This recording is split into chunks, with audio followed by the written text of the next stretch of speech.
Waalaikumsalam warahmatullahi wabarakatuh. Yang saya hormati Pak Bapak, Pak Serta, Pak Malik, Bapak Ibu yang dimuliakan oleh Allah Subhanahu wa Ta'ala. Alhamdulillah rabbil alamin wa bihi nasta'in ala umuri dunya waddin. Wassalatu wassalamu ala asyrafil anbiya'i wal mursalin wa ala alihi wa ashabihi ajma'in. Amma ba'du. Pertama dan yang paling utama, mari kita panjatkan puji syukur kita kehadirat Allah Subhanahu wa Ta'ala, yang mana atas kudrah, iradah, inayah, maghfirah serta rahmatnya kita dapat berkumpul di tempat yang insya Allah dimuliakan oleh Allah Subhanahu wa Ta'ala. Amin ya rabbal alamin. Sholawat sering salam mari kita limpahkan kepada baginda kita Nabi besar Muhammad Sallallahu Alaihi Wasallam. Allahumma sholli wa sallim wa barik alaihi wa ala alihi. Bapak Ibu rahimakumullah, pada kesempatan yang baik ini saya diberi amanah sama Pak Robang untuk menyampaikan materi tentang dasar-dasar akad di koperasi syariah. Kami dari DSN MUI, dari Dewan Syariah Nasional Majelis Ulama Indonesia, saya diutus ke sini untuk mengisi materi itu. Ya. Nah, kalau bicara akad tentunya banyak ya, tetapi nanti saya akan hanya menjelaskan akad-akad yang sering dilakukan atau yang sering terjadi khususnya di koperasi syariah. Kalau kita rujuk pendapat para ulama ya, diantaranya Mannaul Qattan itu menyamakan antara syariah dengan Islam. Jadi syariah itu sama dengan Islam, di mana di situ ada akidah, ada amaliyah, ada akhlak. Nah, tetapi kalau Mahmud Syafud, syariah itu bagian dari Islam. Jadi ada akidah, ada syariah, ada akhlak. Makanya kalau di Indonesia kesepakatan di Indonesia pakainya syariah, tidak pakai Islam. Itu ada beberapa alasan. Ya diantaranya ada kekhawatiran yang tadi muncul bank-bank yang lain, ya. Identitasnya agama yang lain, sehingga pakainya syariah. Ibadah ada muamalah. Ya kalau ibadah kan kita kenal dengan hablum minallah. Kalau muamalah hablum minan nas. Hubungan Allah dengan kita, dengan sang kita, itu ibadah hablum minallah. Nah, tentunya kalau hablum minallah atau ibadah itu hukum asalnya itu haram, kecuali yang diperintahkan. Jadi tidak bisa sembarangan kita ibadah kalau nggak ada perintahnya, karena hukum asalnya haram. Bapak Ibu sholat subuh 2 rakaat, wah supaya dapat pahala saya 3 rakaat aja, bukan dapat pahala 100 gitu ya. Karena hukum ibadah itu hukum asalnya haram kecuali ya. Beda dengan muamalah, hukum asalnya boleh kecuali yang dilarang. Hukum asalnya boleh kecuali yang dilarang.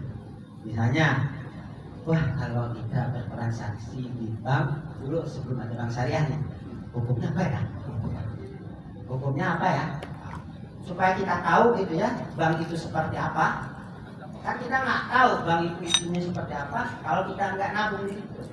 Kalau kita nggak terjun di situ, kita ingin lihat bank itu di mana mekanismenya. Sehingga di situ ada yang dilarang nggak sih? Ya, ada yang dilarang nggak sih?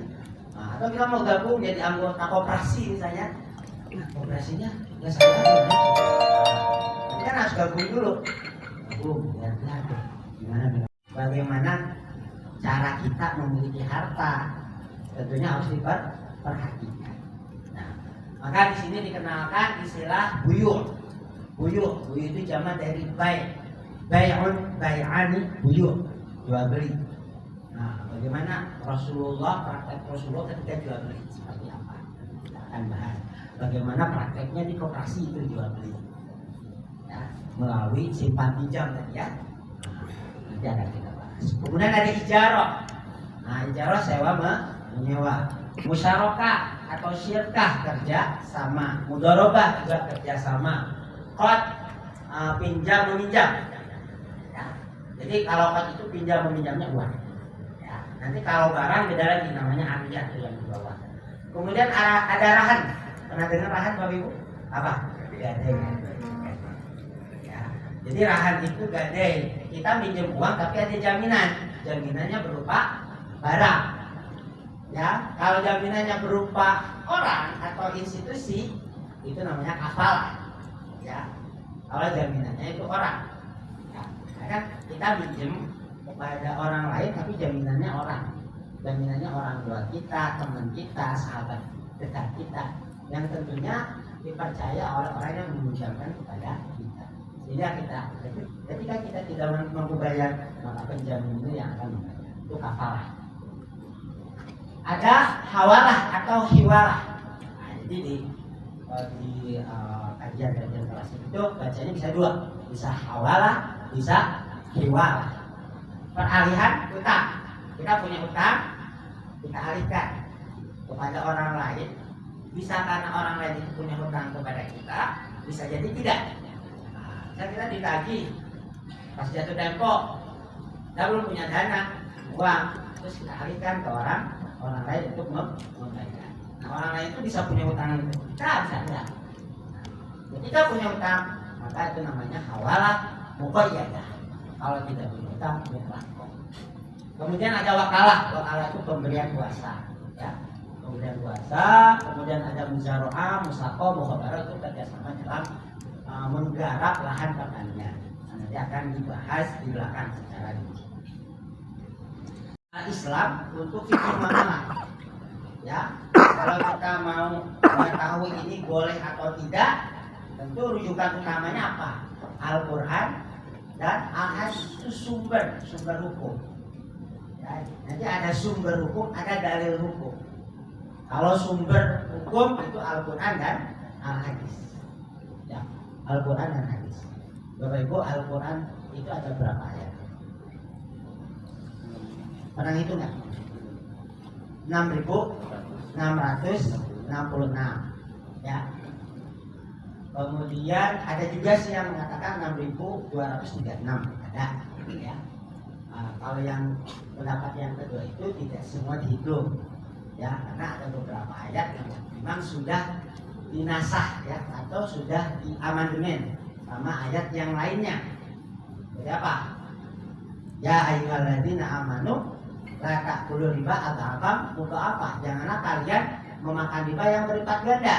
Jadi kalau yang enggak berlipat ganda boleh. Ayat ini. Tetapi sudah dinasah sama Al-Baqarah 278, tadi Ali Imran 130. Ya ayyuhalladzina amanu taqullaha wa dharu ma baqiya minar riba in kuntum mu'minin fa in lam taf'alu fa'danu biharbin minallahi wa rasulih wa in tubtum falakum ru'usu amwalikum. Yang hak bagi kita hanya pokoknya. Jadi riba buat berdasarkan Al-Baqarah 278 sedikit maupun banyak haram. Tapi Ali Imran 130 tadi yang berlipat ganda. Ayatnya masih ada, masih. Tapi secara hukum sudah tidak berlaku lagi. Sehingga ulama yang kedua itu tidak menghitungnya Pak. Itu yang 6.236 itu. Nggak mungkin bertambah lagi. Hadis Rasul juga nggak akan bertambah lagi. Tapi permasalahan tambah banyak kan? Permasalahan tambah banyak. Ya. Sekarang ada Bitcoin, gimana hukumnya? Zaman Rasul nggak ada. Jual beli online, zaman Rasul nggak ada. Gojek, GoFood, ya. Kemudian apa? Kalau ini deposit dulu itu apa namanya? Kalau kita di Gojek deposit dulu itu namanya top up ya. Nah, itu hukumnya gimana? Itu perlu hukum. Maka untuk mencari hukum sumber utamanya apa? Al-Quran dan Hadis. Ya, kalau kita nyari di Al-Quran Gojek nggak ada. Nggak ada. Berarti harus ada proses apa? Istihad ya. Istinbat dari ayat itu. Berarti harus punya apa? Metode. Bagaimana cara menghukumi sesuatu hal yang baru, ya, yang di Al-Quran secara tersurat tidak ada, secara tersurat tidak ada. Nah itu makanya perlu gitu. Nah kalau kita perhatikan Al-Quran dan Al-Hadis, itu yang hitam itu qat'i. Pernah dengar Bapak Ibu qat'i? Qat'i itu pasti. Hukumnya di sini tuh jelas, tegas, pasti, no ijtihad, kebenarannya mutlak, semua ulama sependapat. Ya. Hanya kalau dengar waqimus sholat, dirikanlah sholat wajib. Semua ulama sepakat. Sholat itu wajib. Ya. Tapi bagaimana cara sholat? Nah, bisa berbeda. Ya, bagaimana cara sholatnya? Berarti hadisnya bisa zonni, multi tafsir. Jadi kalau zonni itu sama, tidak jelas, tidak pasti, interpretatif, kebenarannya relatif, pendapatnya itu banyak. Ya. Misalnya sholat subuh, yang banyak kunut, ada yang tidak. Ya, ketika tahiyat ada yang gerak-gerak dari awal, ya, ada yang geraknya pas asyhadu alla ilaha illallah, ya. Itu kan caranya. Tapi sholat itu wajib, semua ulama sepakat. Berarti ayatnya qat'i pasti. Ternyata yang qat'i sedikit Bu, Bapak, yang hitam. Jadi nas Al-Quran hadis yang qat'i itu semuanya. Soalnya kebayang kalau ayat semua qat'i, itu sama semua tuh. Di Indonesia sama, ya. Nah, kebayang juga kalau misalnya kita lagi tawaf gitu ya, untuk terus tuh. Kalau kita punya pendapatnya Imam Syafi'i ya, malahan Hanafi kan yang namanya aula mastumun nisa itu bukan bersentuhan kulit, ya, tafsirnya ya, tapi berhubungan suami istri itu yang membatalkan wudu. Kalau bersentuhan lawan jenis, nah, ya, kalau Maliki lebih tergantung kita ada rasa atau enggak. Kalau punya rasa berarti batal.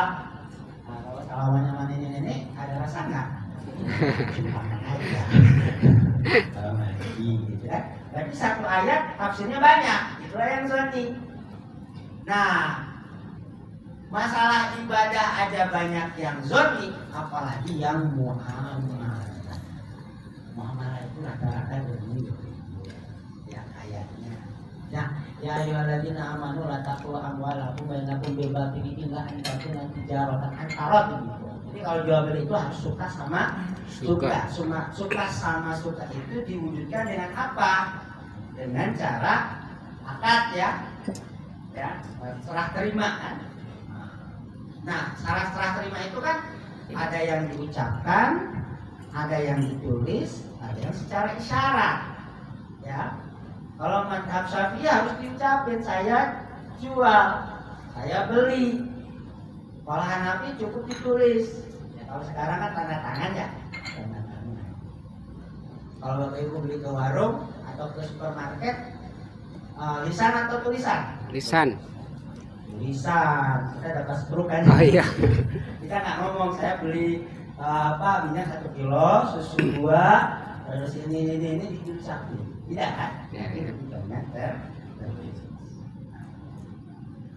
Artinya karena ayat hadis yang terkait muamalah termasuk operasi itu muamalah juga, ayat-ayatnya sifatnya zonni, multi tafsir, sehingga bisa berbeda pendapat antara satu ulama dengan yang lain. Ketika penerapannya pun di wilayah tertentu bisa berbeda. Di Indonesia dengan di Malaysia bisa berbeda.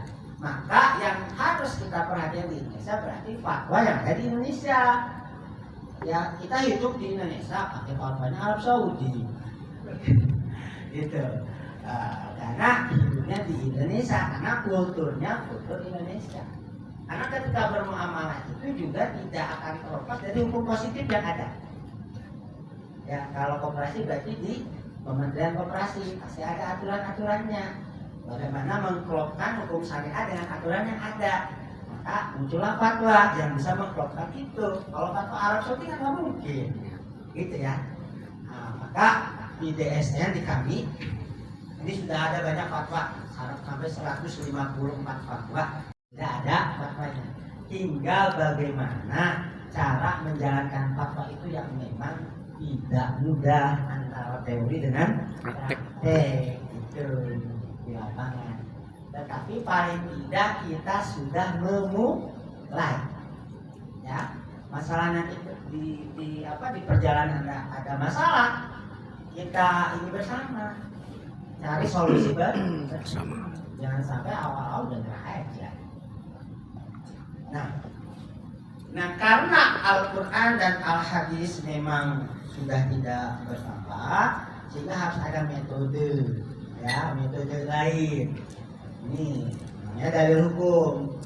Jadi Al-Quran Hadis sumber hukum juga dalil, ya kan, bisa dalilnya apa gitu ya, Al-Quran. Nah, di samping Al-Quran ada yang lain, di antara ijma. Pernah dengar ijma bahwa ini konsensus, kesepakatan para ulama. Misalnya dulu kita kan baru tahu ini ada bank, di bank itu ada bunga. Nah, cari apa sih hukumnya bunga? Bunga bahasa Arabnya apa? Kan ada bunga bank, ada bunga di taman tuh. Itu bahasa Arabnya beda. Bunga di taman, bunga desa juga beda tuh. Bahasa Arabnya. Bunga di taman kan zahroh. Nah, kalau bunga bank beda lagi, faidah. Faidah. Kalau coba faidah udah bahasa Indonesia faidah ya. Karena faidah itu bunga bank. Bunga itu faidah. Nah, kita cari faidah di Al-Quran nggak ada. Ya, yang artinya bunga ya. Kemudian di hadis juga nggak ada. Berarti perlu apa? Perlu metode lain, yaitu ijma, kesepakatan para ulama. Kira-kira ini bunga bank hukumnya apa ya? Maka para ulama bisa bersepakat dengan menggunakan metode yang lain, misalnya kias. Apa kias? Kias itu menganalogikan, ya, menganalogikan sesuatu yang tidak ada sumbernya dari Al-Quran terhadap sesuatu yang ada sumbernya di dalam Al-Quran. Misalnya bunga bank dikiaskan kepada riba. Kenapa? Sama-sama ada tambahan, ya, tambahan. Tambahan yang seperti apa? Tambahan yang menzalimi. Karena nggak semua tambahan itu riba. Dalam jual beli ada tambahan nggak? Ada. Kita ngambil keuntungan margin ya istilahnya, boleh. Kalau dalam Al-Quran, wa halallahul bai'a wa harramar riba. Allah mengharamkan jual beli dan mengharamkan riba. Tapi jangan salah, innamal bai'u mislu riba. Kok riba sama jual beli 11-12 ya susah dibedain. Asas agak susah dibedain gitu. Juga Al-Quran itu innamal bai'u mislu riba. Nah, dengan kias kita bisa mengambil, ya, hukum bahwa bunga bank itu sama-sama ada tambahan kiasan kepada riba, ya. Jadi tambahan yang muncul. Nah, tentunya nanti kita harus tahu apa itu barang-barang riba, di antaranya uang. Jadi kalau Bapak Ibu meminjamkan uang, nggak boleh mensyaratkan kelebihan apapun, tidak boleh. Kecuali orang yang minjem pas balikin dia kasih ucapan terima kasih. Nah, walaupun ada yang melarang, jangan, nggak boleh. Jadi kalau di awal jadi riba Bapak, kayak gitu ya. Maka harus hati-hati ya. Kita pelan-pelan aja nanti di koperasi bagaimana cara merubah dari riba menjadi non riba itu. Nah, juga ke anggota atau ke masyarakat juga harus pelan-pelan. Bisa secara langsung. Ada yang metode yang ketiga, istihsan. Pernah dengar Bapak Ibu istihsan? Istahsana, yastahsinu, istihsanan. Hasan, kalau Hasan itu apa sih? Baik. Istihsan apa? Menganggap sesuatu itu baik. Nah, itu istisna itu menganggap sesuatu itu baik.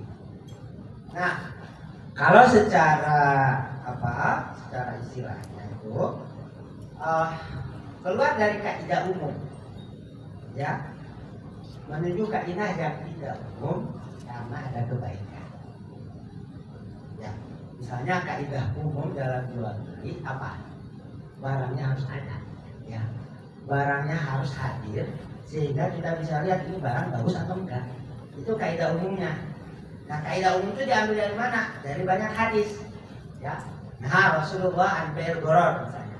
Rasulullah melarang kita untuk jual beli gharar. Jual beli gharar itu misalnya kita membeli anak sapi yang masih di perut induknya, masih gharar, barangnya belum kelihatan, ya. Atau kita jual buah yang masih di pohon, masih berbunga dijual, itu masih gharar, walaupun terlihat masih gharar, ya. Atau kita jual BPKB yang mobilnya hilang, gharar itu. Ada nggak? Ada. Di Bekasi nggak ada, Pak. Iya, mobilnya hilang, itu gharar. Nah, secara kaidah umum dalam jual beli, yang namanya jual beli itu barangnya harus ada ketika akad atau di majelis akad. Nah, sekarang Bapak Ibu, kalau Bapak Ibu beli online, ada nggak barang itu Pak kita? Nggak ada. Nah, ada kan? Boleh nggak? Gambar doang, tapi kan nggak ada wujudnya di depan kita. Kalau gambar bisa salah. Hah? Enggak, kitanya barang itu pas akad ada nggak di depan? Nggak ada kan? Nggak ada. Karena kalau saya terus terang ya, sering kecewa dengan beli online. Saya itu pilihnya merahnya marun, yang datang cabai-cabean.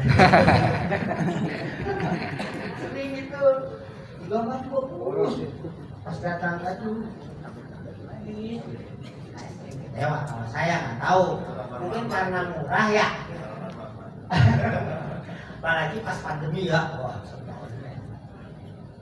Maka jual beli yang barangnya nggak ada secara istisna boleh. Syaratnya apa? Kuantitas, kualitasnya disepakati di awal. Terus penyerahan barangnya kapan disepakati di awal. Jadi karakteristik barangnya disepakati. Kalau tidak sesuai kesepakatan, maka si pembeli bisa melakukan hak hiar yang memilih antara melanjutkan akad atau membatalkan akad. Nah, berarti ada kaidah umum yang sumbernya dari banyak hadis. Ada satu hadis yang membolehkan jual beli itu. Man aslafa fi syai'in fa fi kailin ma'lumin ila azalin ma'lumin, fa fi kailin ma'lumin wa waznin ma'lumin ila ajalin ma'lum. Kalau kalian mau melakukan jual beli pesanan, maka tentukanlah kailnya, takarannya, wa waznin ma'lumin, timbangannya berapa, ila ajalin ma'lumin, kapan akan diserah terima. Maka ketika itu dilakukan maka nah, kemudian ada istishab, ya. Pernah dengar istishab? Jurisprudensi pernah dengar? Pernah dengar kayak kalau jurisprudensi. Jurisprudensi itu istishab itu memberlakukan hukum asal sampai ada hukum baru. Ya, kalau dengan ibadah gini, Bapak Ibu nih ragu, Bapak itu sholat zuhur, wudhu, sholat asar kan kalau masih belum wudhu bisa langsung sholat. Tapi kadang kita ragu, batal belum ya. Nah, dengan konsep istishab bisa langsung sholat, karena hukum asal kita udah punya wudhu, sampai ada hukum baru, bukti baru bahwa kita udah batal. Misalnya teman kita ngasih tahu, ya Pak, kan tadi Bapak buang air, Pak tadi Bapak kan ke depan saya, itu misalnya. Jadi kan ada bukti baru, sehingga hukum asalnya batal, hukumnya baru. Nah, kalau di lembaga keuangan itu biasanya istisar ini digunakan ketika kita ngasih denda kepada nasabah atau anggota yang telat bayar. Ya, boleh nggak? Yang telat bayar dikasih denda? Boleh nggak? Boleh nggak? Tergantungnya gimana?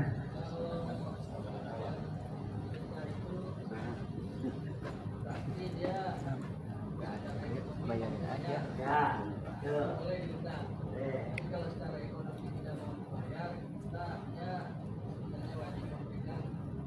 Pelonggaran ya, betul.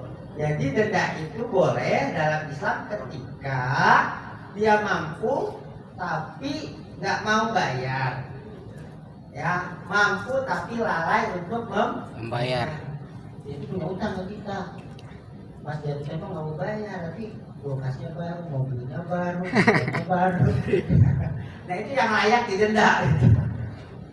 Yang boleh didenda itu tujuannya apa? Untuk mendisiplinkan.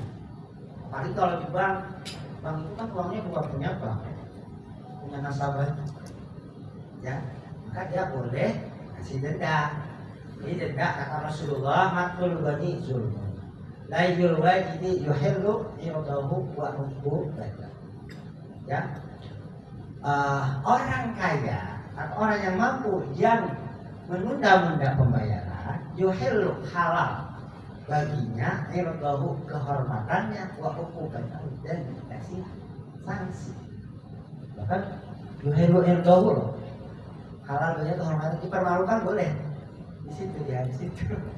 Tapi kita nggak tega ya kalau sampai situ, kita kasih denda aja supaya disiplin.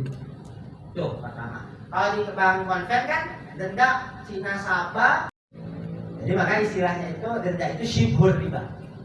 Syibhur dia agak mirip dengan riba. Boleh ngambilnya boleh, makanya nggak boleh. Nah itu syibhur riba. Yang mirip riba, gitu ya. Ngambilnya boleh tuh. Boleh bagi yang mampu, ya. Nggak boleh bagi yang. Nah, pertanyaannya, bank kan susah membedakan nih nasabah mampu, ini kurang mampu, dia harus ke lapangan gitu, ini nggak mampu. Pasti biasanya biayanya lebih besar daripada denda itu sendiri ya. Nah, maka dengan konsep istishab bisa, bank boleh nggak langsung ngambil denda ke nasabah. Yang penting di akad diatur, ya. Kalau telat dengan denda, ya di perjanjian.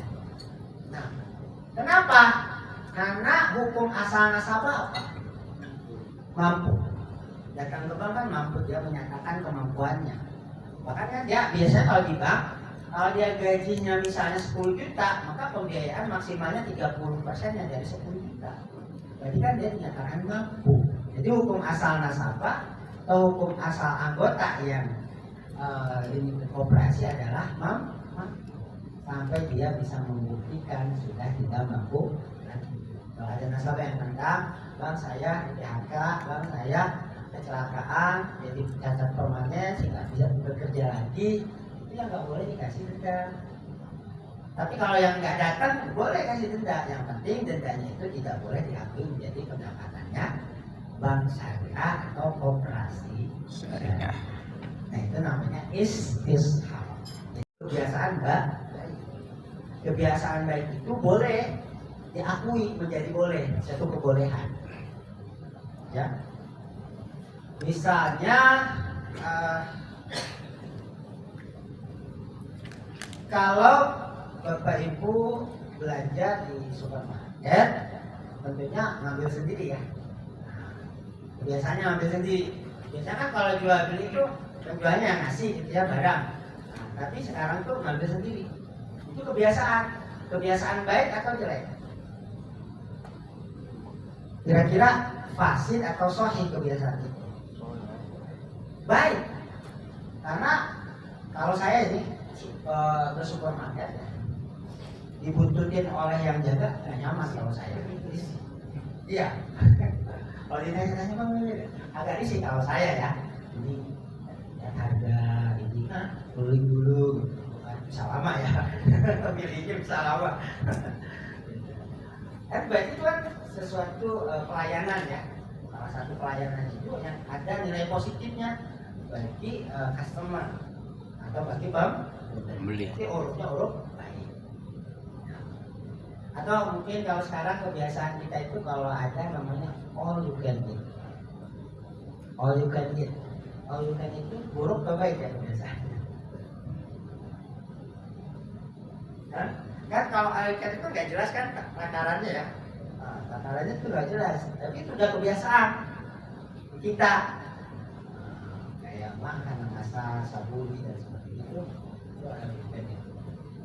Maka urut ini ketika di situ tidak ada hal yang melanggar secara kata menjadi boleh. Dari A itu apa? Mengharamkan sesuatu yang tadinya halal karena untuk preventif. Untuk preventif. Ya. Sekarang minuman keras. Kenapa sih minuman keras hukumnya haram? Karena memabukkan. Kalau kita minumnya satu set, tetes memabuk kita. Berarti haram kan? Nah dengan konsep sadu zat A, minuman keras sedikit maupun banyak hukumnya haram. Karena kalau orang yang sekaligus minumnya dikit-dikit. Ya kayaknya mau sabu. Jadi makanya dicegah. Banyak sekali ya. Kemudian ada sarungan qoblana, syariat-syariat sebelum Nabi Muhammad Shallallahu Alaihi Wasallam. Jadi ada syariat Nabi Muhammad itu yang syariat sebelum Nabi Muhammad yang diakomodir oleh syariat Nabi Muhammad seperti puasa ya. Ya ayyuhalladzina amanu kutiba alaikumusiyam kama kutiba alal ladzina min qablikum la'allakum tattaqun. Itu ditegaskan dalam Al-Qur'an. Tapi ada syariat atau kebiasaan para nabi dahulu yang diceritakan di dalam Al-Quran berupa kisah ya. Misalkan Al-Quran kan ada surat Al-Qasasnya, kisah-kisah para nabi ya, di antaranya kisah Nabi Yusuf dan sebagainya. Nah di antara kisah Nabi Yusuf itu ada satu ayat dalam surat Yusuf mengatakan bahwa seorang raja itu mimpi 7 ekor sapi kurus memakan 7 ekor sapi gemuk. Kemudian semesir tidak ada yang bisa menafsirkan mimpi raja itu. Padahal pada saat itu memang profesi penafsir mimpi itu sangat luar biasa. Kayak sekarang itu konsultan gitu ya. Bayarnya tinggi. Nah konsultan mimpi itu nggak ada yang bisa.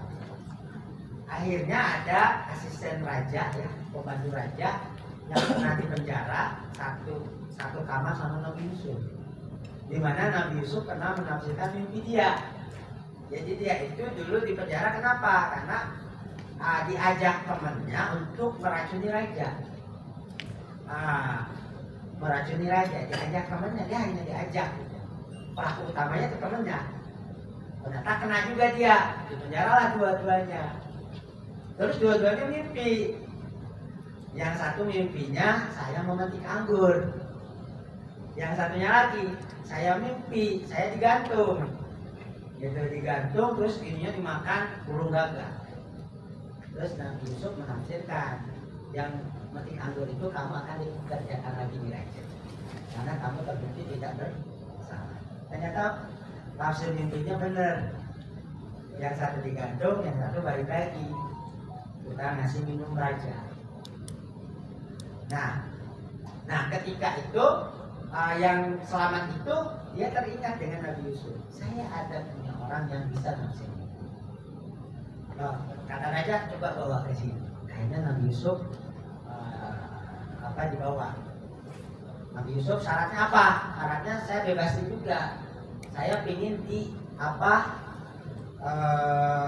dibersihkan nama baik saya. Karena dulu difitnah masih itu Julaikha dulu. Ya, Julaikha difitnah, saya ingin bersih. Akhirnya dibersihkan, Nabi Yusuf dinyatakan nggak bersalah juga, keluar ditafsirkanlah mimpi raja itu bahwa akan ada 7 tahun masa subur dan akan ada 7 tahun masa panjang. Maka kata Nabi Yusuf, ketika 7 tahun masa subur harus ada harta yang kita sisihkan untuk persiapan kita di masa penting. Nah inilah yang dijadikan dalil dalam asuransi syariah. Ketika kita produktif, kita sisihkan supaya ketika kita sakit nggak produktif. Ketika kita tua nggak produktif, meninggal nggak produktif. Jadi ahli waris kita ada yang bisa ada penempatan. Nah di ini hanya kisah, dalam Al-Quran itu hanya kisah, bukan bahwa kayak puasa tadi diwajibkan atas kalian puasa, bukan diwajibkan atas kalian asuransi, nggak ada kan? Hanya kisah. Nah kisah-kisah seperti ini bisa diadopsi menjadi sumber hukum atau dalil hukum. Ya. Akhirnya kan Nabi Yusuf menjadi apa? Bendahara Mesir dan menjadi menteri pertanian. Jadi dia rakyat jabatan. Maka menurut para ulama, kalau suatu perkataan sahabat tidak ditentang oleh sahabat yang lain, boleh dijadikan dalil hukum. Tapi kalau suatu pendapat sahabat tidak disepakati oleh sahabat yang lain, maka tidak bisa dijadikan dalil hukum. Nah artinya ketika kita ada satu permasalahan terus kita cari Al-Quran dan hadis tidak ketemu, metode ini yang bisa kita ya. Contoh salah satu dari istisna misalnya, Bapak Ibu kalau masuk WC berbayar, kira-kira akadnya apa? Kita bicara akad nih. Akadnya apa? Beli apa? Beli air dan nyewa tempat kan? Fasilitas. Kalau beli air berarti kan harus jelas. Satu gayung harganya berapa? Satu ember harganya berapa? Kemudian kalau orang sudah keluar, dia bilang, Bang, saya satu gayung berapa? Bang, saya satu ember berapa? Kira-kira repot nggak? Repot. Maka dengan konsep istisna bisa. Kalau buang air kecil, kalau buang air besar, kalau mandi gimana? Istisna itu, ya. Jangan sampai kita terlalu kaku harus jelas tuh air yang dipakai berapa. Kalau bisa kita pakai sisi sedikit itu. Dia pakai berapa tuh? Itu ribet banget, harga CCTV-nya berapa?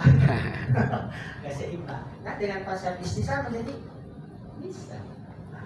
Dari fikih muamalah itu ada 3, ada harta, hak alma, ada konsep kepemilikan, hak dan kepemilikan, ada konsep akad.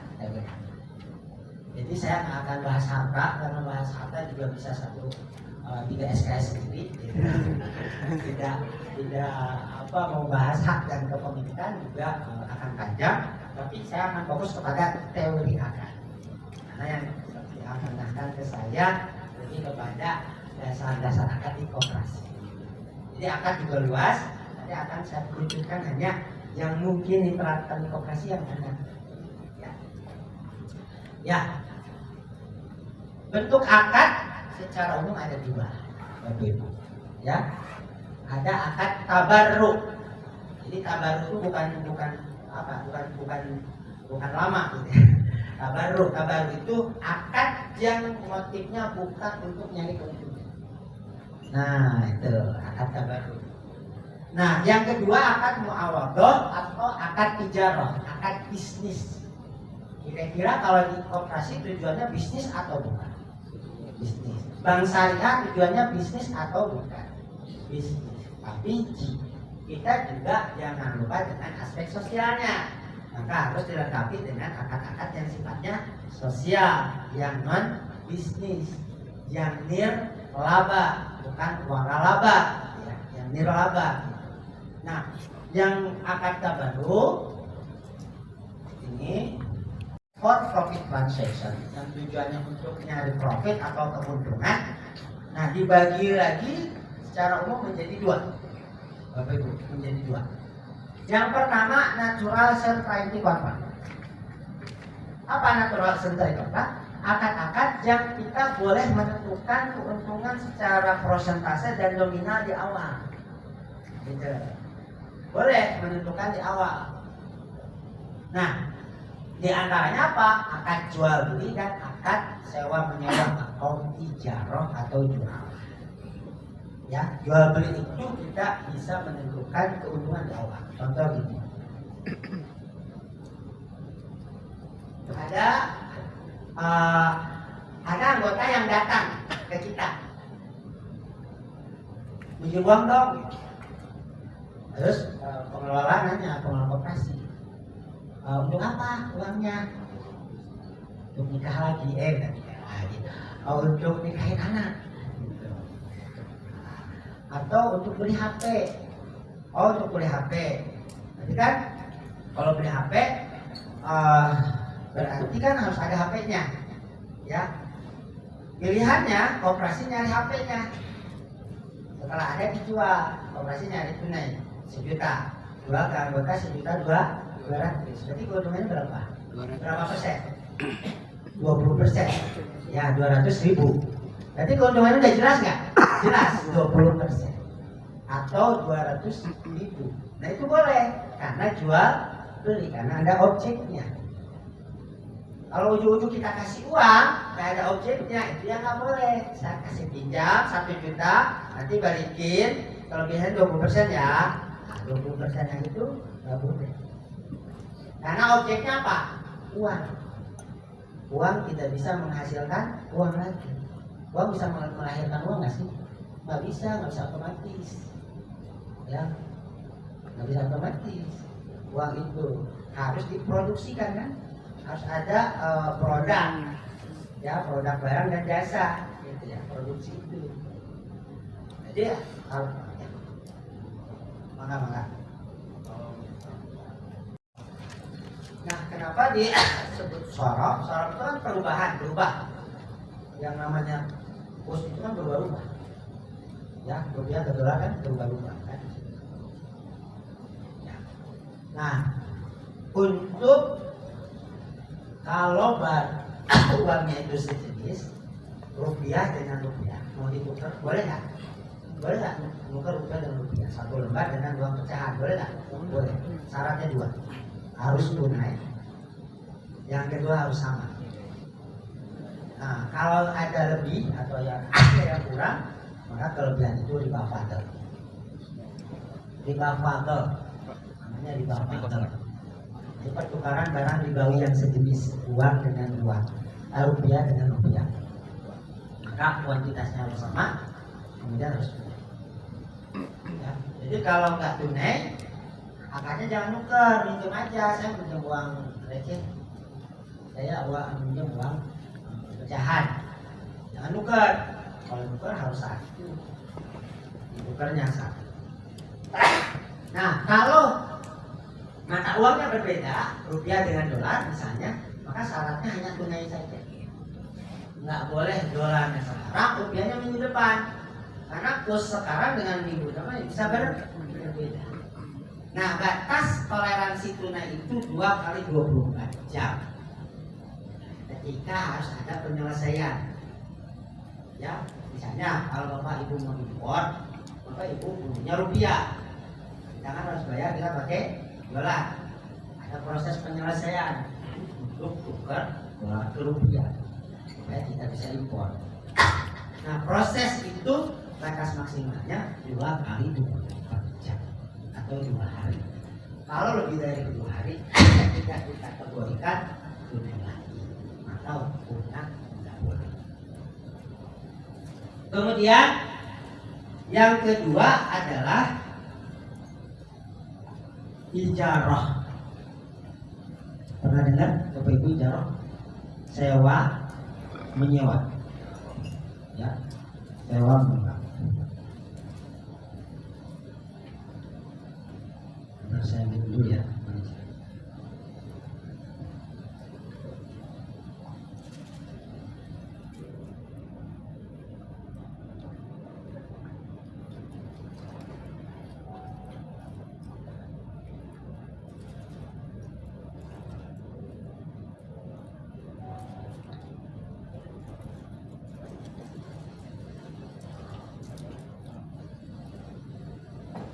Nah, ijarah itu sewa menyewa. Yang namanya sewa menyewa itu bisa barang, bisa jasa.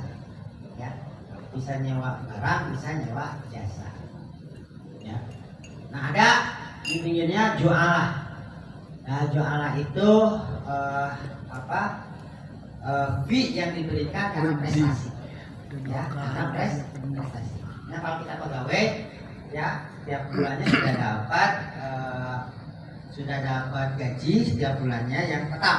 Nah, itu akan ijarah. Jadi kita disewa jasa kita. Ya, bisa penjualan kita itu mencapai target, lebih target, maka kita dapat bonus. Nah, bonus itu namanya jualah. Ya, jualah, bonus itu jualah. Tantiem, kalau di bank itu ada tantiem. Tantiem itu bonus untuk direksi komisaris.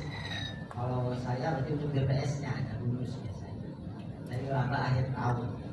Ya, yang bank beda-beda, ada yang 20%, 0%. Nah, itu ya ditamlik sewa menyewa yang diakhiri dengan kepemilikan. Kalau di konten namanya leasing. Kalau di konten itu leasing, sewa beli, tidak sewa beli. Ya, tapi kalau di syariah nggak bisa langsung sewa beli.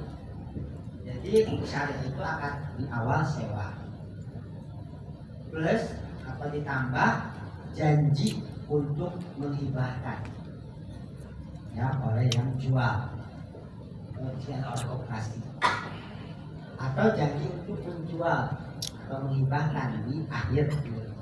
Jadi kepemilikan berpindah di akhir periode. Di awal masih nyewa.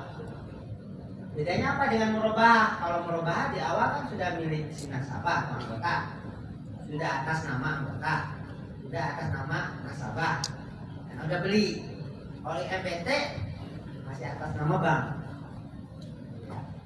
Sehingga kalau ada pajak dan sebagainya masih tanggung jawab bank. Ya, kita mau beli rumah bisa pakai murabah, bisa IMPT. Kalau kita merubah itu udah ada nama kita. Kalau IMPT masih atas nama bank. Kedua, kalau merubah karena udah atas nama kita, maka kita boleh jual kepada orang lain walaupun belum lunas. Nah, kalau IMPT nggak bisa karena itu barang masih milik bank. Dan pajak juga tanggung. Biasanya di IMPT ini tidak banyak dipilih oleh bank maupun nasabah. Makanya jarang ada IMPT di bank syariah. Ya, dari sisi bank ruginya harus bayar pajak. Kepemilikannya masih milik bank, masih tanggung jawab bank, pajaknya. Ya, kerugian bagi nasabah masih atas nama bank, bukan atas nama nasabah. Maka ada alternatif MMQ. Nah, nanti MMQ lain ya, nggak susah. Atas kesempatannya untuk menanyakan yang tadi itu mengenai memberi uang atau menukar uang, biasanya malah pada saat mau hari raya, Pak. Nah, ini terutama maaf ya yang orang muslim. Ini semua muslim, Pak.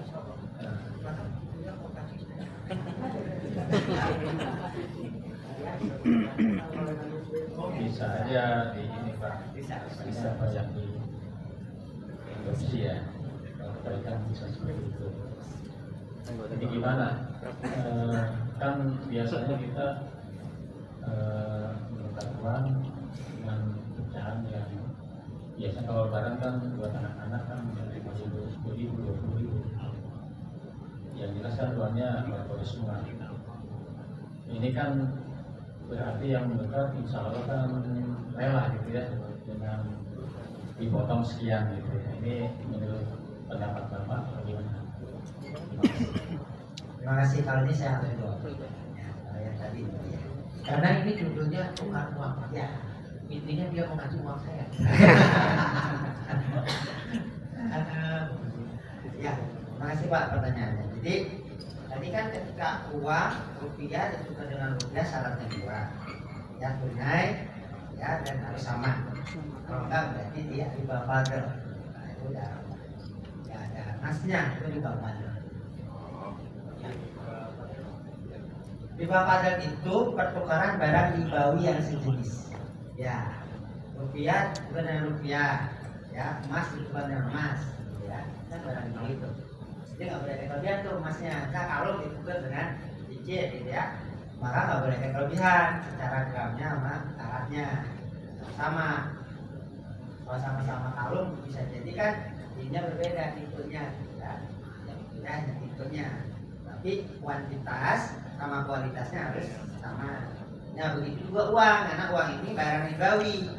Nggak boleh kita itu ngambil kesempatan keuntungan dari menukar uang, yang mana uang itu bukan komoditas, dia hanya alat tukar. Gitu. Bagaimana kalau antarodin, gitu ya? Kalau antarodin terhadap sesuatu yang haram, apakah menjadi halal? Enggak. Jadi antarodin itu tidak bisa merubah yang tadinya haram menjadi halal. Ya mungkin karena kita belum literasi ya, mungkin bapak-bapak ini udah tahu nih hukumnya apa. Kita jauh-jauh hari aja, kalau menukar ke bank, nggak ada tambahan kok, ya ke bank jauh-jauh hari. Yang uangnya gimana? Saya nggak Kita nuker, dapat kata THR. ngambil. Ya enggak. Udah Ya, jalan-jalan juga ada. Ya, cukup. Pak, ya sistem murabaah tadi yang sudah diungkapkan sama Bapak tadi, katanya yang penting ada akad kesepakatan di awal ya Pak ya, kalau nggak salah gitu. Misalkan kita pinjam uang dengan menggunakan sistem murabaah dengan akad antara kedua belah pihak gitu ya, dan di situ ternyata jasa dibilang jasa atau bunga gitu, mungkin nggak tahu bahasanya ya Pak ya, itu nggak jauh berbeda dengan yang tidak syariah.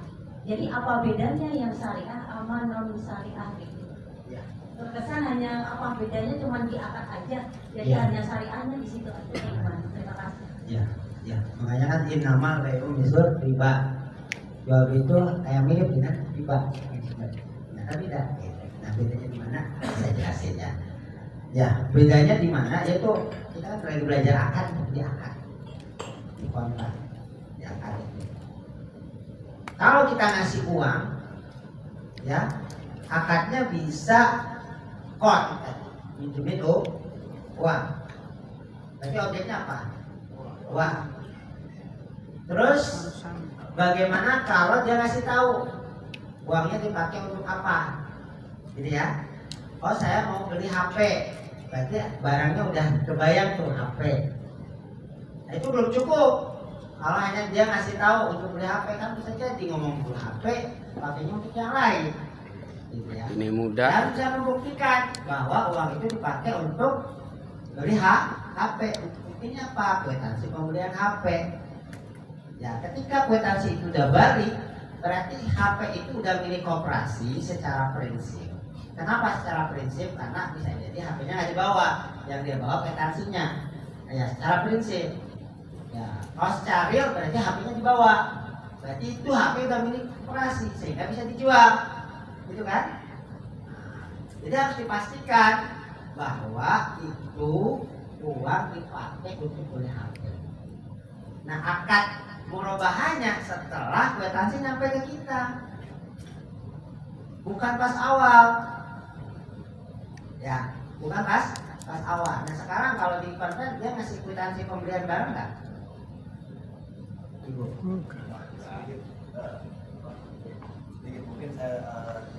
Jadi gampang. Sedikit menyambung dari pertanyaan ibu tadi nih, ya kan gitu. Mudah-mudahan connect nih bu. Dalam artian yang dimaksud mungkin, ya kan, ketika kita pinjam, anggaplah uang kita 10.000 nih, iya kan gitu kan. Nah ini ke bank syariah nih pak. Nah kalau di bank konvensional itu kan ada suku bunga anggaplah 10% gitu ya. Nah cuman di bank syariah misalkan itu juga ada kelebihan, tapi saya pinjam 10.000, bu kembaliinnya nggak 10.000 kan gitu kan, anggaplah ada 12.000 dan sebagainya kan gitu kan. Nah secara hitung-hitungan ya kan, apakah ini bisa dimasukkan syariah, karena bicaranya kan adalah akad antara apa konvensional dan syariah itu. Apakah selain di akad itu apakah ada perbedaannya lain? Mungkin itu. Dikasih uang, dia yang beli, gitu kan? Dia mau ngasih kwitansi mau enggak ya terserah dia. Yang penting nanti ngasih ke 10%. Kalau di bank syariah, ini 10% ya. Keuntungannya nanti kwitansinya ambil, serahin. Kalau kwitansi yang ada, balikin semuanya uang. Gitu. Jadi harus ada kwitansi. Kwitansi itu menunjukkan itu uang dipakai untuk beli barang. Kalau dibeli barang, berarti barang itu milik bank tuh, karena uang bank. Nah, oleh bank dijual lagi secara tidak tunai, ambil keuntungan. Jadi objeknya adalah bank. Kalau syariah objeknya barang, kalau di bank objeknya uang. Tuh, itu ya. Sebenarnya ya, kalau memang kadang-kadang kan harga itu berubah ya. Ketika dia datang ke bank, estimasi harganya sekian, kan? Nanti tinggal diinformasikan aja ke banknya. Bang, ini ternyata harganya nggak sekian, bisa lebih mahal, bisa lebih murah kan? Ternyata segini. Nah, nanti akan menjadi catatan bank. Maka ada adendum nanti, ya, adendum tambahan di belakang bahwa harganya itu sekian. Gitu. Jadi tambahin aja, karena itu nggak akan bisa dihindari memang antara uang yang dikasih, ya nominal uang yang dikasih dengan harga barang di pasaran saat itu bisa berbeda. Ya, maka itulah butuhnya kwitansi supaya jelas, ya. Karena bukti pembelian itu bisa juga dengan dipoto dan sebagainya. Tapi kalau dipoto kan nggak jelas harganya berapa. Tapi kwitansi dia merepresentasikan harga kan. Jadi Pak, kalau dibiarkan oleh bank ya nggak bisa, ya. Maka kalau saya juga di BPS ya ada pengawas. Biasanya saya tanya, ini temuan memang berulang ya. Sering merubah itu nggak ada potensi. Berarti nggak ada potensi, berarti objeknya uang. Maka saya sebenarnya ini saya mau laporin ke OJK atau Bapak mau berubah. Wah, saya berubah Pak. Dicari tuh kwitansinya. Cari. Sekarang bisa aja itu kwitansinya palsu ya. Itu berarti kan tanggung jawab dia gitu. Kita udah nanya baik-baik ya. Mau berubah atau enggak? Gitu. Jadi kalau ditakut-takutin oleh ayat nggak mau Pak, nggak bisa Pak. Kalau sama OJK takut.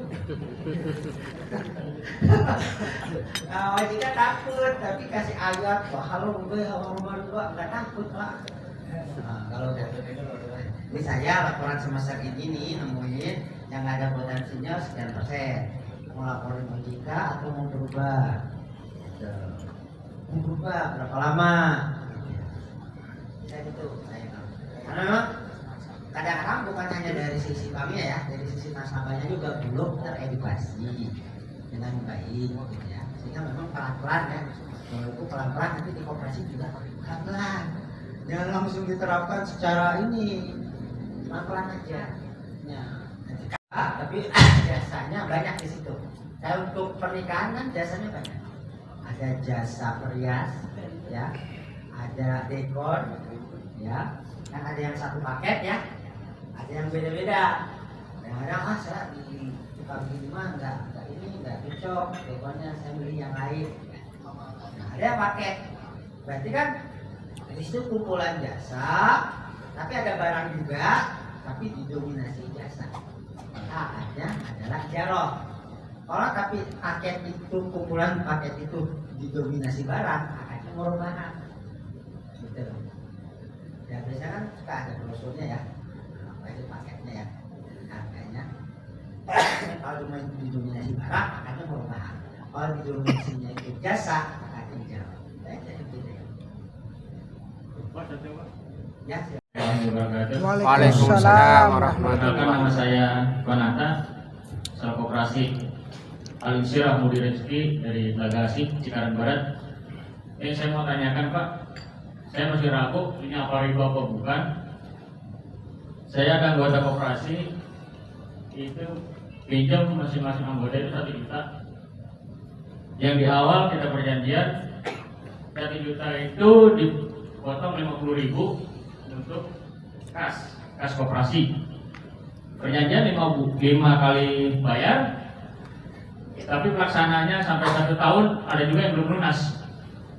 Cukup itu aja Pak, itu 50.000-nya termasuk riba atau bukan Pak? Terima kasih. Assalamualaikum warahmatullahi wabarakatuh. Waalaikumsalam warahmatullahi wabarakatuh. Waalaikumsalam. Saya nama saya Fajar dari Koperasi Syariah BMJ Bumi dan Harapan Saudara. Yang ingin saya tanyakan adalah kadang di koperasi kita untuk anggota menemukan hal seperti anggota pinjam uang untuk bayar hutang. Ya, ada juga bilang ada yang bayar kredit, ada yang bayar hutang ke tetangganya. Jadi yang saya maksud itu kalau secara pinjaman syariahnya dan akadnya itu seperti apa? Mungkin itu saja. Baik Pak, ini sifat pertanyaan yang ini ada sebuah lagu juga. Yang pertanyaan Bapak tadi, kita pinjam ke koperasi 1 juta, misalnya ya, dipotong 50.000 untuk kas, ya, kas. Ya. Jadi biasanya kan ada biaya administrasi pembiayaan, biaya administrasi pembiayaan itu ada. Provisi ya, misalnya provisi ya, biaya administrasi pembiayaan atau pinjaman kalau dikonvert. Nah itu boleh nggak? Boleh. Tapi biaya administrasi itu harus real.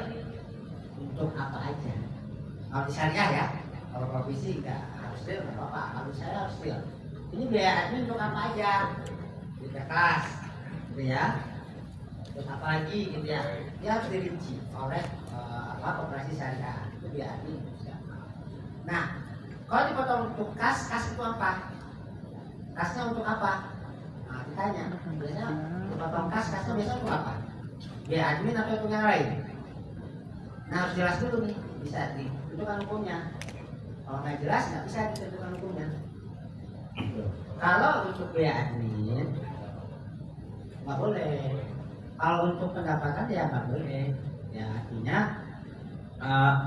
kan kadang-kadang ada juga sih di bank itu 3 bulan. Jadi dipotong untuk 3 bulan cicilan. Baru juga tuh. Jadi dana pembiayaan yang diterima oleh nasabah dipotong untuk 3 bulan cicilan. Biasanya untuk produk-produk yang tidak ada jaminan, ya, atau ada jaminan tapi jaminan itu ya tidak berharga kayak sertifikasi guru misalnya kan. Nah, jadi sertifikasi guru itu kan cairnya per 3 bulan misalnya kan.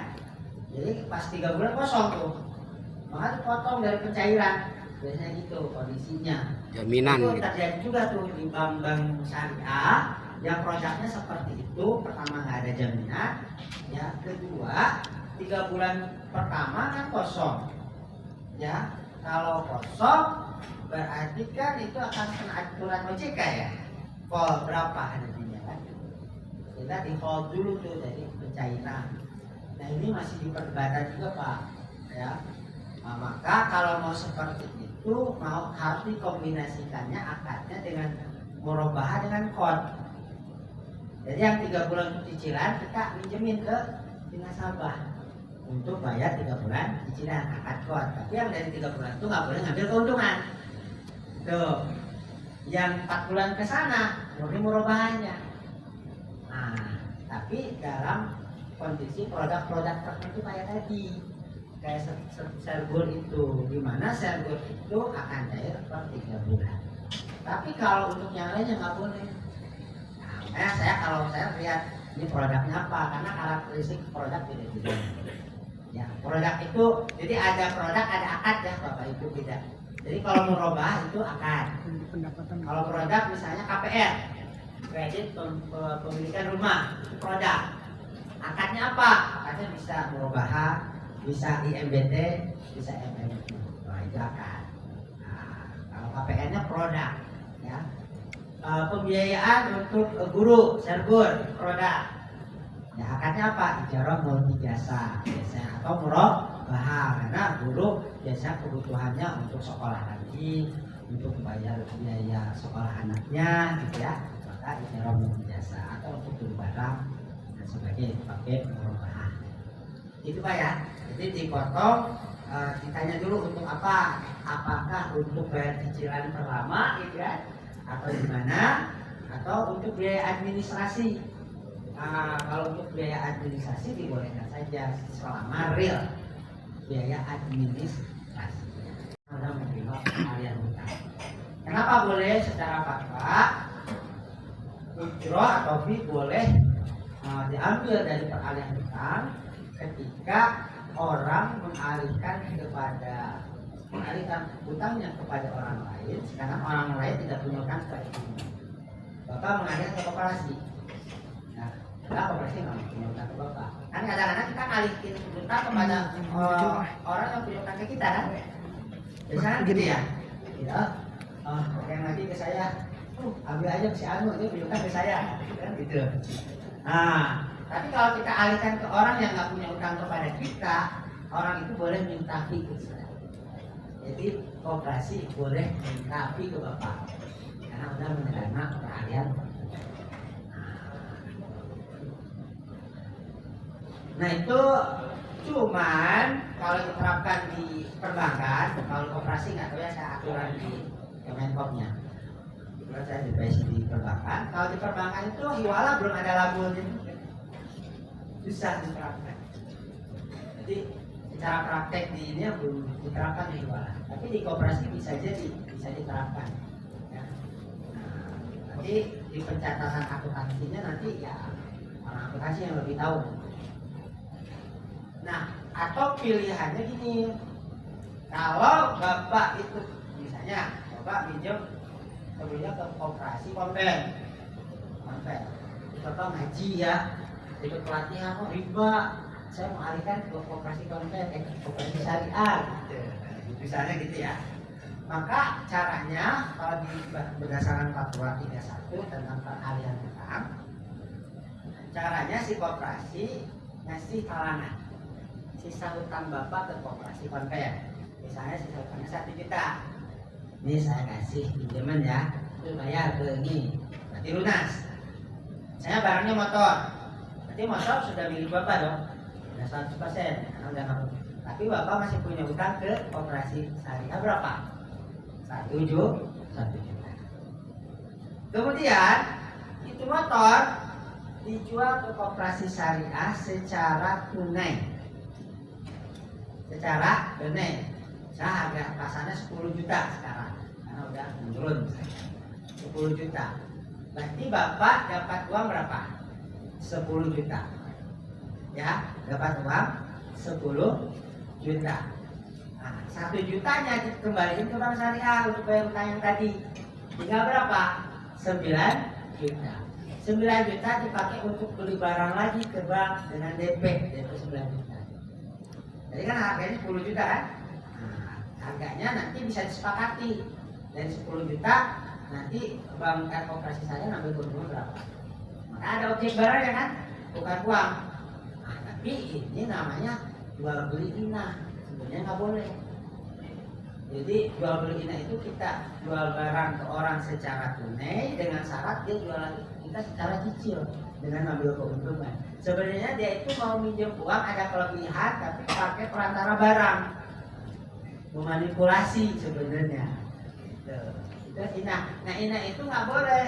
Tapi karena bapak mau tobat dikasih jalan lah gitu sama DSN MUI gitu, karena mau tobat dengan harapan selanjutnya pembiayaannya di koperasi syariah. Gitu. Ngasih jalan doang gitu Pak. Sebenarnya kalau ini nggak boleh gitu.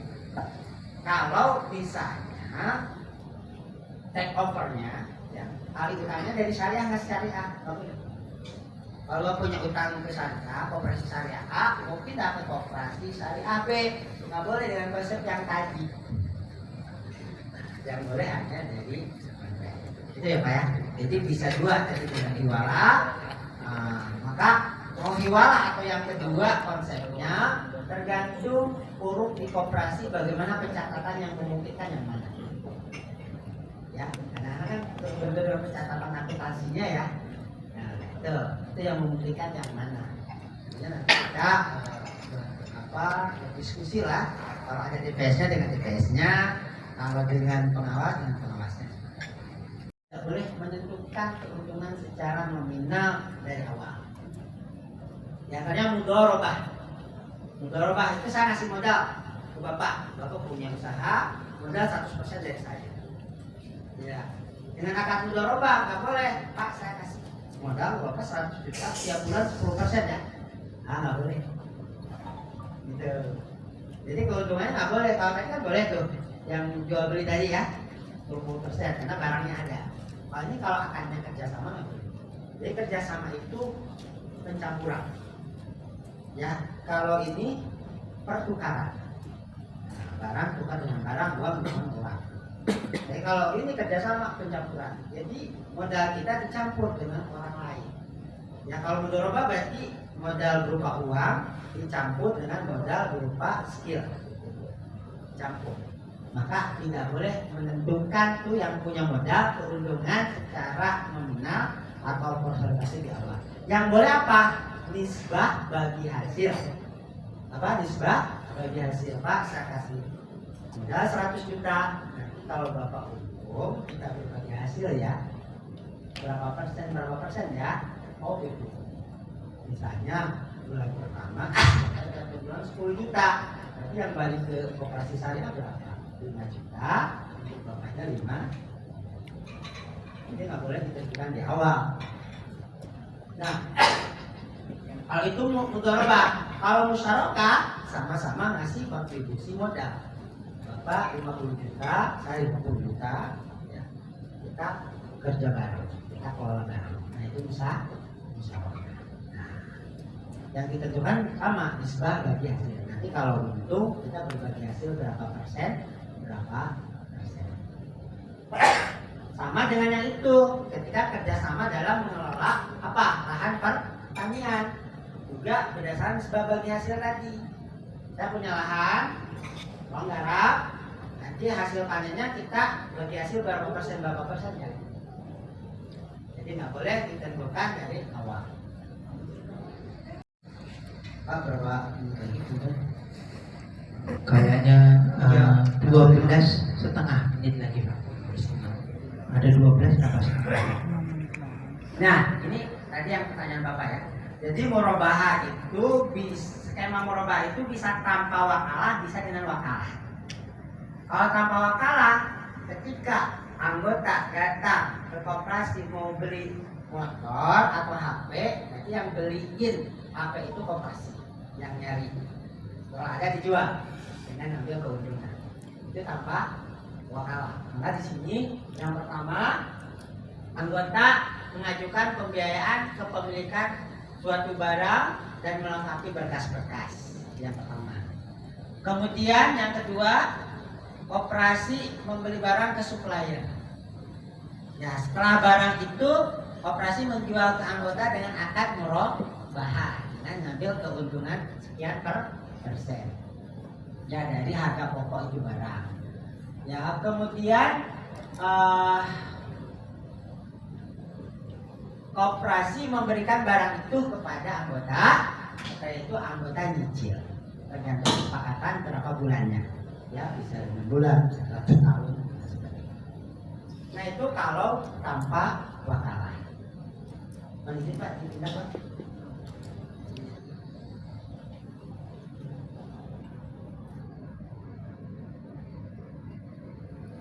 Nah ini dengan wakalah.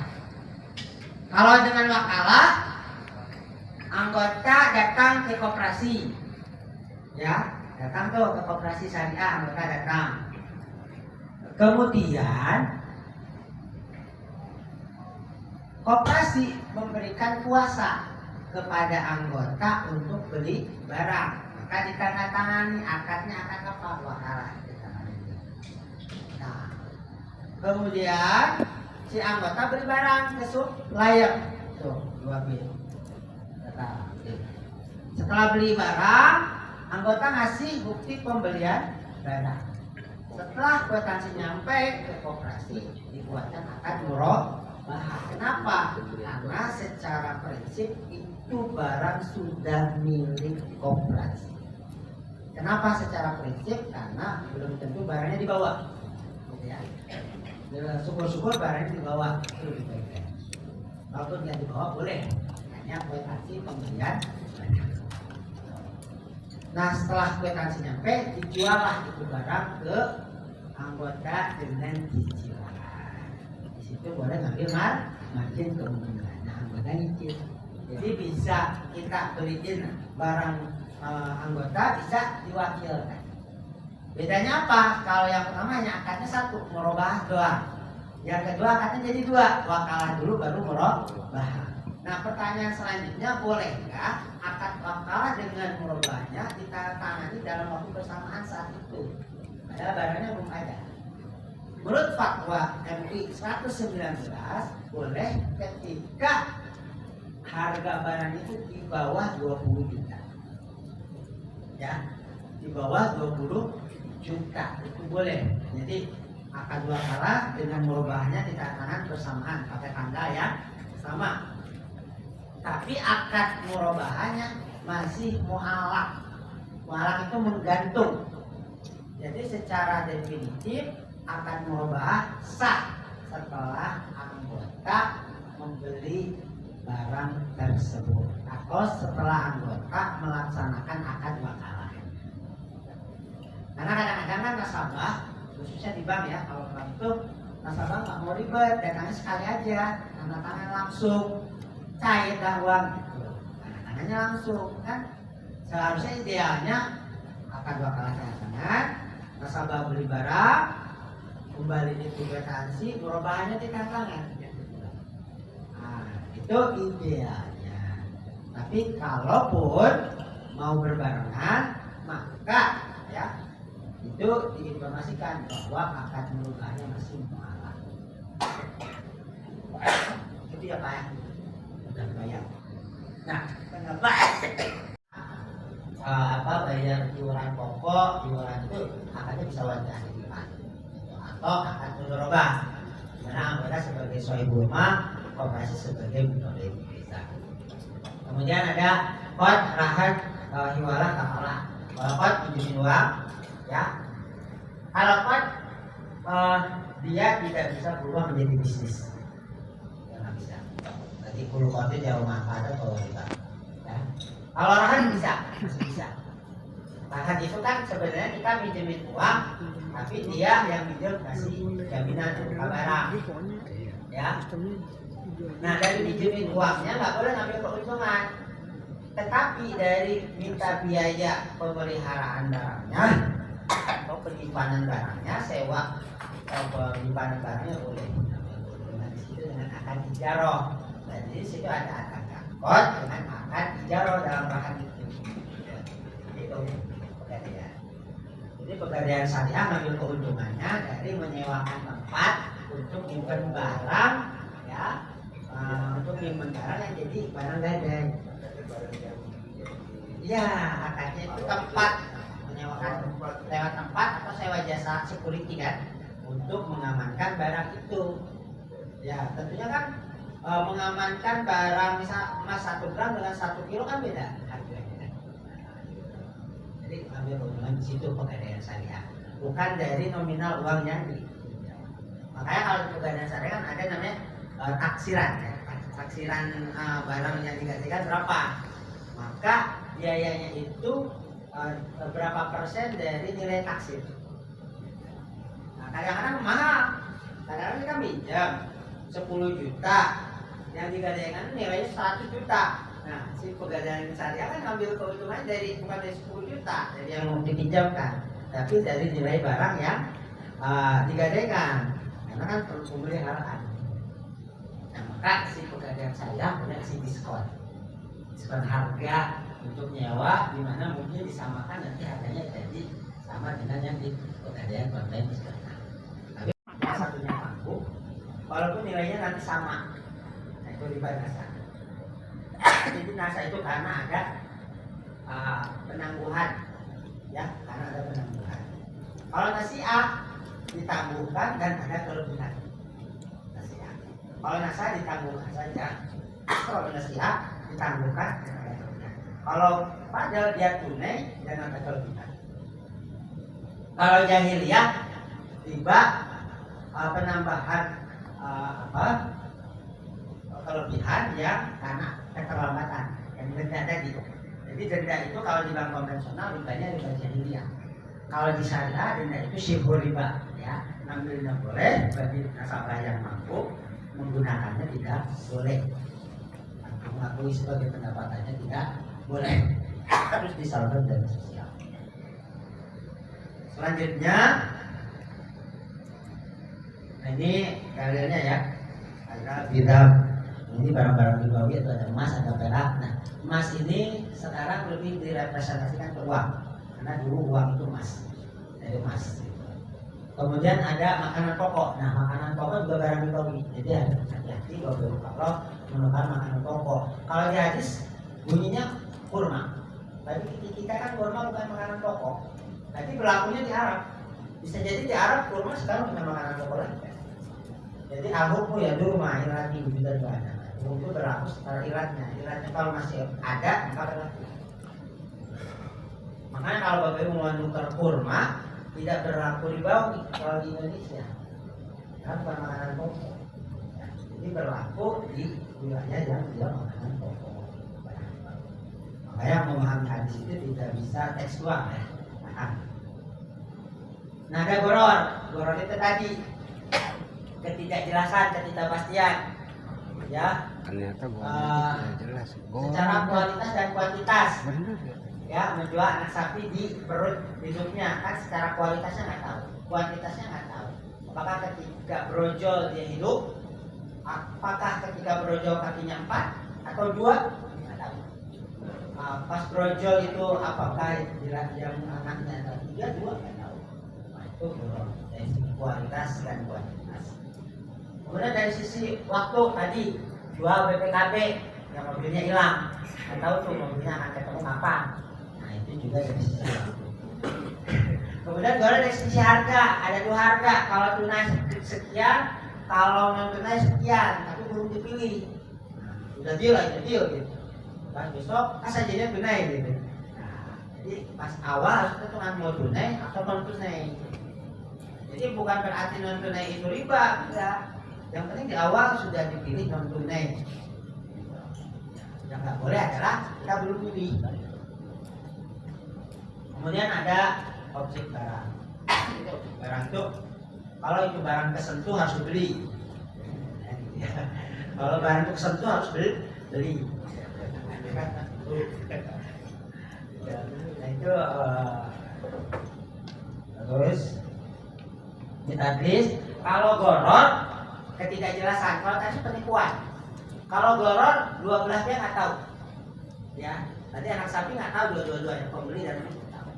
Ya ada burung yang terbang dijual, nggak tahu tuh akan tertangkap atau ya sama-sama nggak tahu. Itu goror. Kalau tadlis penipuan. Jadi salah satunya yang tahu, yang lain nggak tahu. Ya misalnya si tukang buah gitu ya, dia ngakunya 1 kilo, padahal dikurangi timbangannya. Itu tadlis dari sisi kuantitas. Kalau dari sisi kualitas misalnya buahnya busuk. Dulu saya kalau lagi kuliah S1 dulu, kalau bis ke rambutan sering tuh beli buah. Dibilang 1 kilo, pas beli kok dihitung kurang dari 1 kilo. Atau kalau di bis itu suka udah dibungkus tuh buah. Pas beli yang dalamnya tuh busuk. Jadi itu tadlis dari sisi kualitas. Nah, ada tadlis dari sisi harga. Nah misalnya ada tukang beca nih, wah ini kayak orang asing nih, harga pasar 20, dia bilang 100.000, ditembak tukang ojek. Itu tadlis dari sisi harga. Karena ketidaktahuan pihak terhadap harga pasar. Ada dari sisi barang, ya menyewakan sesuatu dengan menjelaskan sifat-sifat atau ciri yang tidak sebenarnya. Kadang-kadang kan penjual itu yang bagus-bagusnya kasih tahu ini, gitu. Yang jelek-jeleknya disembunyiin. Kemudian penyerahan, ya. Penyewa tidak mengetahui secara pasti penyerahan barangnya. Penyerahan barangnya apa? Maisir itu perjudian ya, atau bisa istilah timah. Biasanya kalau udah goror pasti ada maisir, ada untung-untung, ya. Kita kasih dihor. Kalau untuk dijual lagi dengan ketika harga naik, ya dinaikkan harga dan masyarakat dengan harga berapapun dia beli. rekayasa. Dan ibtidat, kalau ibtidat menyebut mata uang. Objek haram, jadi haram itu bisa zatnya, darah, daging, babi. Bisa caranya. Kalau caranya itu ya ada kemaksiatan di situ. Riba juga dari sisi salah, bukan jadi. Kalau karena objek uang kan objeknya halal, tapi cara mendapatkannya dengan sisi ribawi itu menjadi tidak halal. Ya.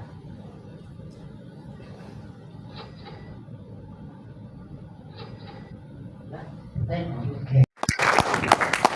Jadi kalau bicara tentang akad dalam ekonomi syariah banyak ya. Banyaknya itu karena kita nggak ngerti. Nggak ngertinya karena bahasanya Arab-Araban, bro. Sedangkan kita orang Indonesiaan, jadi bingung juga. Oke. Baik, Bapak yang kami hormati, kita kan Jumatan jam 11.40 kayaknya ya.